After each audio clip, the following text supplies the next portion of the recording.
Hello, hello, hello, and welcome back to AI Cafe Conversations podcast, AI for Executives. This is Sahar and Radi, your AI whisperer. Thank you for being back and listening to a new episode with me today. So, let me tell you about a conversation I had last week with a VP of Operations. She was frustrated. Her team's reports suddenly got better, sharper analysis, clearer writing. She should have been thrilled. I would be. But instead, she felt uneasy. Turns out, half her team was using ChatGPT, and nobody told her. Not because they were trying to deceive her, but because they were scared. Scared she had think they were cheating. Scared she had say they were not working hard enough. Scared she had worry about their jobs, so they hid it. Sound familiar? This is what we call shadow AI. And it's happening in your organization right now. Either you know it or not. Today we're talking about why your team is hiding AI use, what the neuroscience tells us about this behavior, and how psychological safety is the key to bringing AI out of the shadows and creating real collaboration. Let's dive in. So what is shadow AI, right? Of course, it's a new term. As we know, AI is its infancy, and we are creating a whole new dictionary now for AI. So let's start with shadow AI. Shadow AI is when employees use AI tools without organization's approval, oversight, or even awareness from leadership. It's like the marketing manager is using ChatGPT to write social media posts, or the analyst using AI to clean data, or the designer using Midjourney for mockups, or the salesperson using AI to draft client emails. None of it is malicious, obviously. All of it invisible to you, though. A recent study found that 78% of employees admit to using generative AI at work, but only 22% of their employers have formal AI policies. That gap, that's where shadow AI lives. And here is what even more concerning. A recent cyber news study found that 59% of employees are using unapproved AI tools. Of those, 57% say their direct manager knows and is okay with it. Let that sink in. Managers are aware, they're just not addressing it. 3/4 of those users are sharing potentially sensitive information with these tools if they don't know how to use it. Like a simple settings, tailoring a little bit. This is not just a ground level problem. 93% of executives are using unapproved AI tools themselves. So leadership is doing the exact behavior they are asking IT to prevent. This is risky. And what makes it even more dangerous is that you don't know what data is being shared with external AI platforms. You can't ensure quality control on AI generating content. You can't standardize best practices. You lose the ability to learn collectively from what works and what doesn't. And unfortunately, I see it all the time. Even people that claim that they are great at AI or they use ChatGPT every single day. They don't even know that they can actually use private conversation where ChatGPT will not retain the memory and it will just go away the minute you finish your discussion. Of course, nothing really goes away, but nothing will be retained, at least in the memory of ChatGPT on the surface. The other thing is going through settings. I mean, you can play with memory, saving things or not saving things, but these are very fine tweaks that a lot of people don't even know that they can do it, even on the free accounts. So going back to shadow AI, the biggest risk in here is not technical, it's actually cultural. When your team hides what they are doing, trust erodes. Innovation happens in silos, and the potential for AI to actually help your organization, it gets buried under fear. So why are smart, capable people hiding the tools that help them do better work? This is where I come in. Let's talk about the brain. So let's start with the neuroscience of hiding. Shadow AI isn't about dishonesty. It's about neuroscience. And let me explain that. Your brain has a structure called the amygdala, our survival mechanism, our alarm. It's your threat detection system. When you sense danger, either real or perceived, the amygdala activates, goes into action. This triggers your stress response. Cortisol, the stress hormone, floods your system. Your prefrontal cortex, or your solution place in your brain, the part responsible for complex thinking and decision makings, gets suppressed. You shift right away into survival mode: fight, flight, or freeze. Now here's what happens in an organization with unclear AI guidance. Your employee sits at their desk. They have a report due.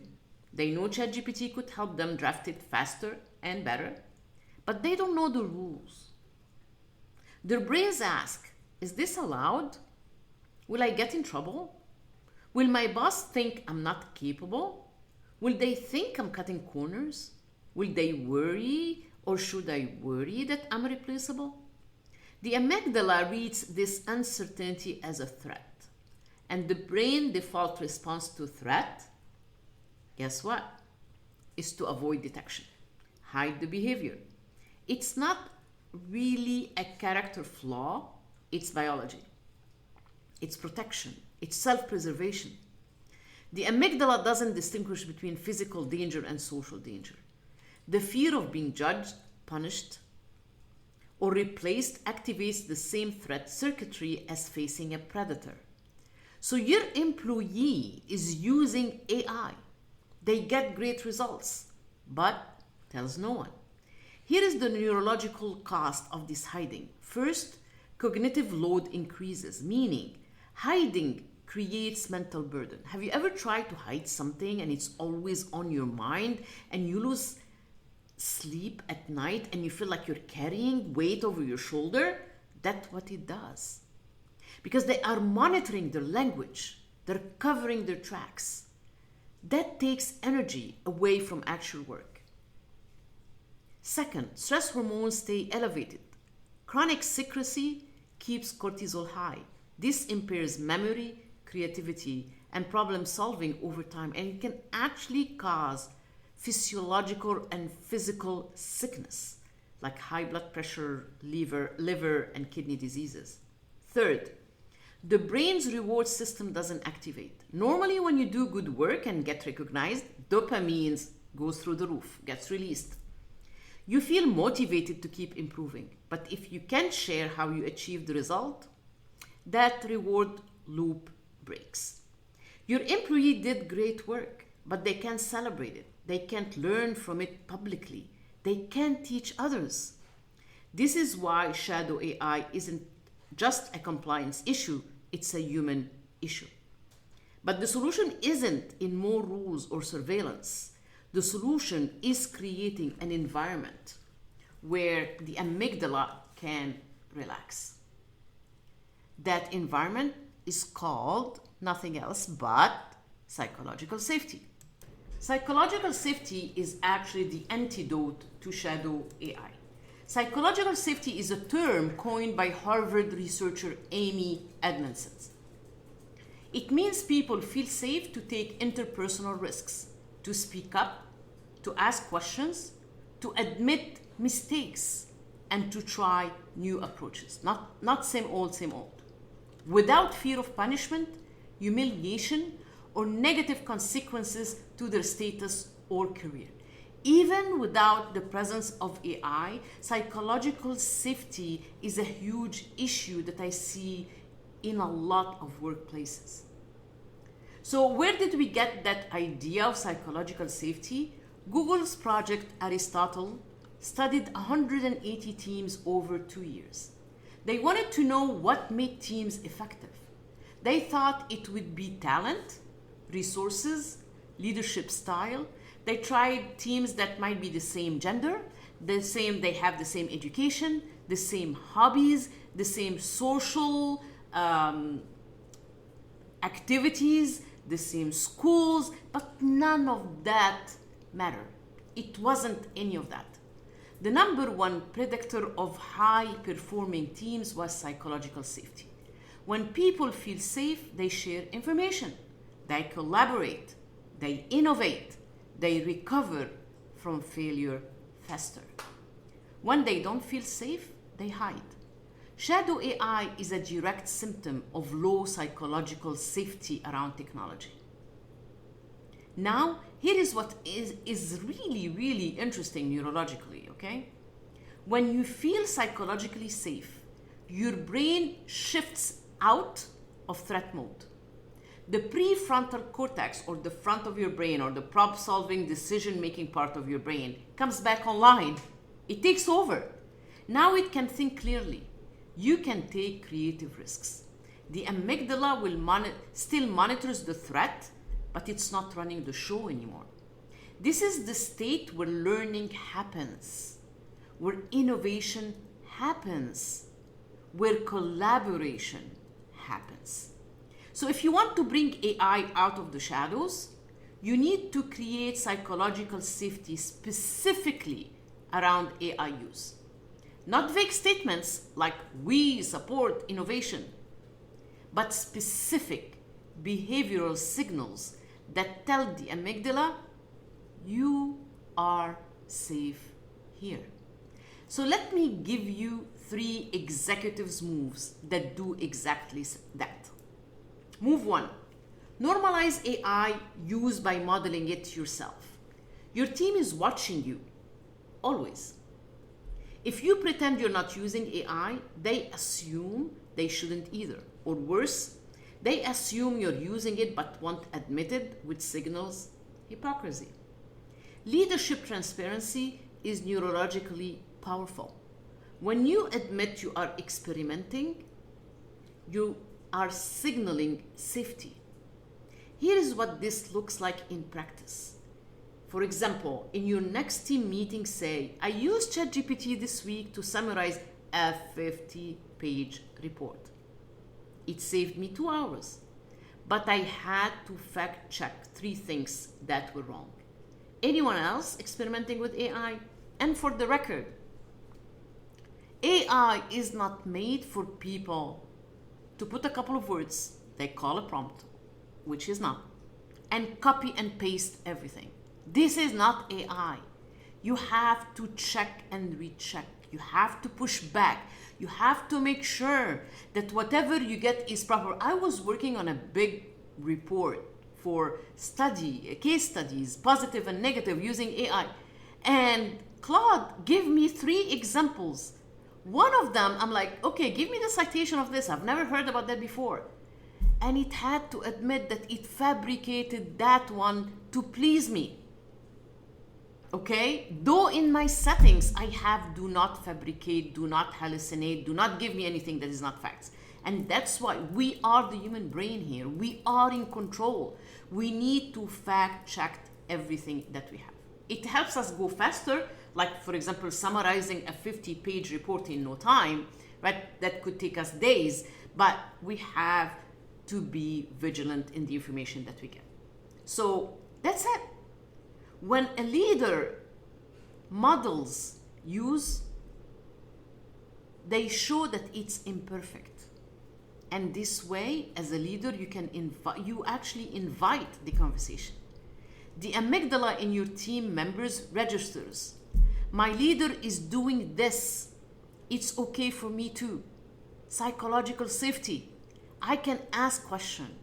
I can say, we don't have to do same old, same old.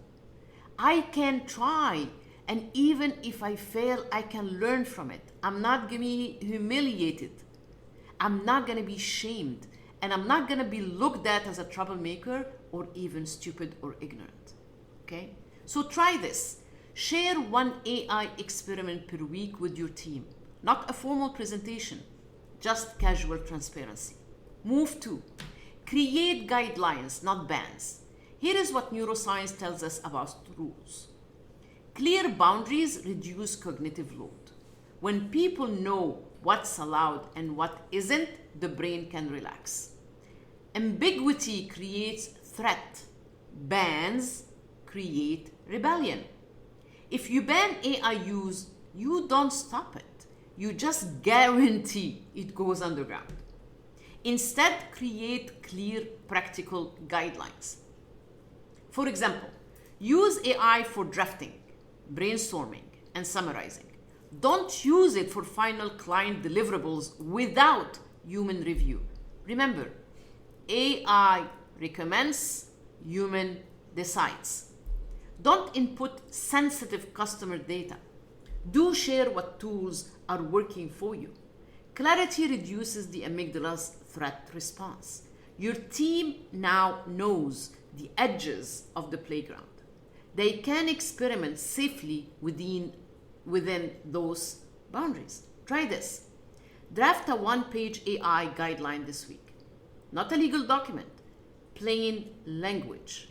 What's encouraged, what's off limits, and how to handle questions. Share it. Make it real. At least till you get formal policies. You have to go in front of it and not be behind it. Here is the disconnect most leaders miss. 77% of companies have official AI policies, but only 52% provide approved tools. And just 1/3 of employees say those approved tools actually meet their job requirements. So basically, people feel like they have their arm tied behind their back and asked to carry a load that uses two arms. That's why employees bypass your systems, not because they are reckless, because your approved tools don't work. So when you create guidelines, also ask, are we providing tools that actually help people perform? If not, your policy is just theater. Move 3. Make experimentation safe and collaborative. This is where psychological safety gets operational. Tell your team explicitly, I want to know what you're trying with AI. Show me your experiments. Let's learn together. No judgment. Then prove it. When someone shares an AI mistake, don't criticize it. Say, what did you learn? What would you do differently? Lesson learned. When someone shares a breakthrough, celebrate it publicly. Look at what Maria discovered using AI for data analysis. Let's all try this. This creates what neuroscience calls social reward. The brain relaxes oxytocin, which is the bonding hormone, dopamine, which is the motivation chemical. So we are giddy and we feel great. Your team learns sharing AI experiments leads to connection, not punishment. Try this. Add 10 minutes AI experiment segment to your regular team meetings. Make it a standing agenda item. No presentations, just quick shares. What people are trying, what's working, and what's flopping. This does two things neurologically. First, it normalizes experimentation. The amygdala stops seeing AI use as risky. Second, it builds collective intelligence. Your team learns from each other faster than they had learned alone. Here is what happens when you create psychological safety around AI. Shadow AI comes into the light. Your team shares what they are doing. You gain visibility. You can guide quality. You can protect data. You can scale what works.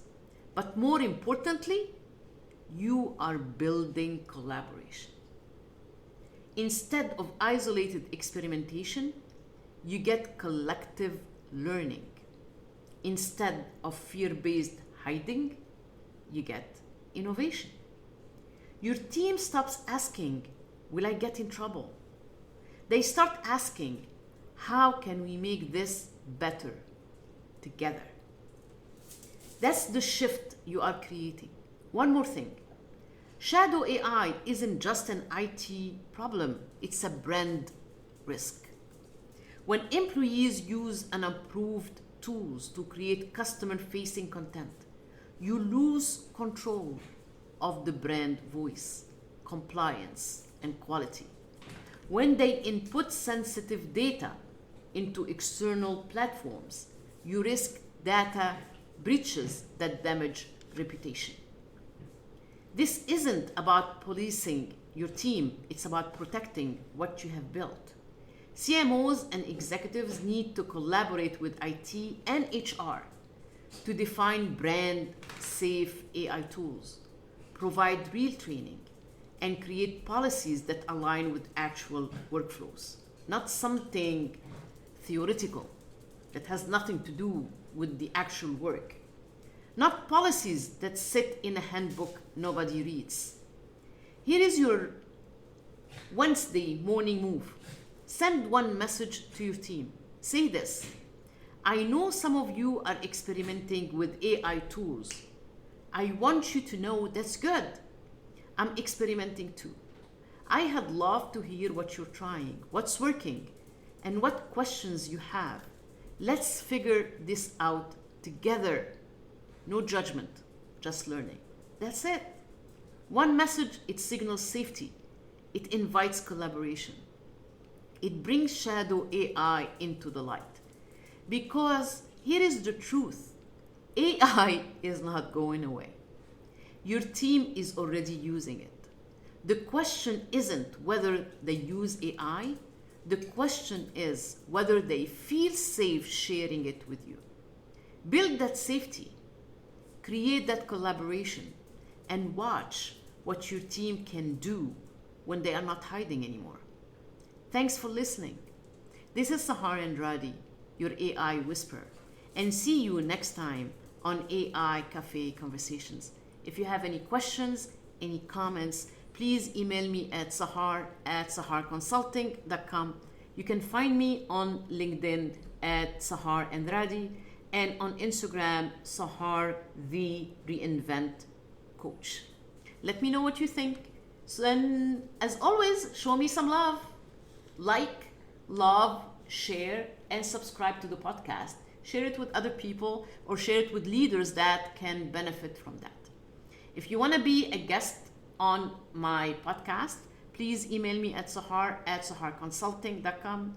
And please, the guests I'm looking for are actually practitioners of AI that is human-centered, not sales tools to sell, not systems, but just how to deal with AI day to day in the workplace in a human-centered AI. So if you are a leader in an organization that already does that, I would love to have you on my on my podcast.